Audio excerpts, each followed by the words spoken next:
Chapter 1. Kid's Capability.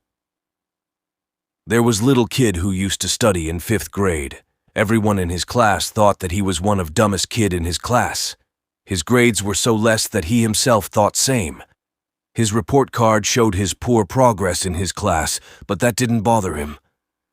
He used to say to her mom, "It doesn't matter very much."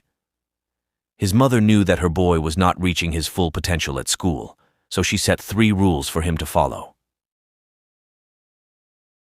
Number 1. He would be allowed to watch only 2 pre-selected TV shows per week. Number 2. He had to finish his homework before he could watch any TV or play outside. Number 3. He had to read 2 books from library each week and write a book report on each of them. Kid was dismayed at these new rules and tried very hard to talk his mother out of them, but mother stood firm. Kid couldn't think of disobeying his mother, so he had to follow those rules. Before long, he saw the fruits of his labor when he was the only one who knew an answer to a question the teacher asked the class. All his classmates and teachers were surprised that a kid who used to get lowest score was now able to correctly answer such hard questions. Kid was surprised himself and realized that his knowledge came from books he was reading. He began to surmise that if he could learn just a few facts from books at the library, he could learn anything. Kid continued on his path of growth and became an academic leader in his school. Kid had learned to read books and realized that he could channel his love for reading into learning. Mother knew what his boy was capable and decided not to settle for less and gave them a structure way they could do it.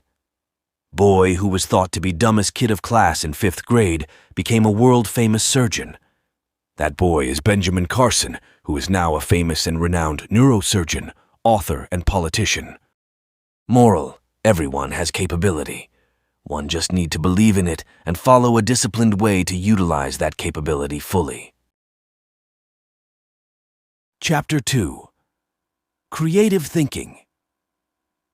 Once a young man was passing by a street where he saw an old man sitting on roadside begging for money. That old man was sitting there with an empty bowl kept in front of him, and a cardboard sign was kept beside that empty bowl. On cardboard cut out it was written, "Blind, please help." Young man noticed that despite it was rush hour and many people were passing by that old man, yet no one was giving him any money. Young man felt very bad that no one was helping that old man or giving him any money. So he went to that old man and took his cardboard in his hand.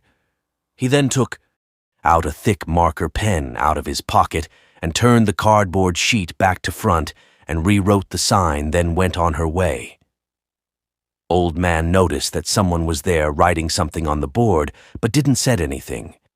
Just in few minutes, that empty bowl was now filled with money. Old man noticed that and stopped a stranger and asked him what was written on that cardboard. Stranger replied, "It says, 'It's a beautiful day. You can see it.' I cannot." Moral: our choice of words and language can create positive or negative effect on other.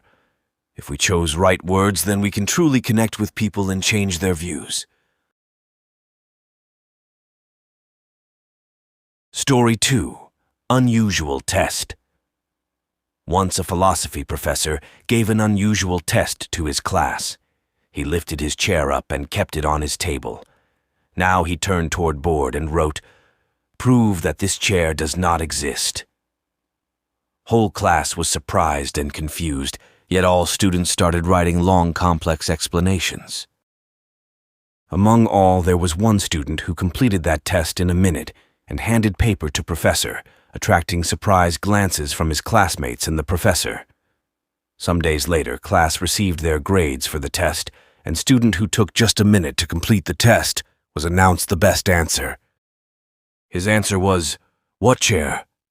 Moral: we tend to think a lot. Sometimes answers are just simple.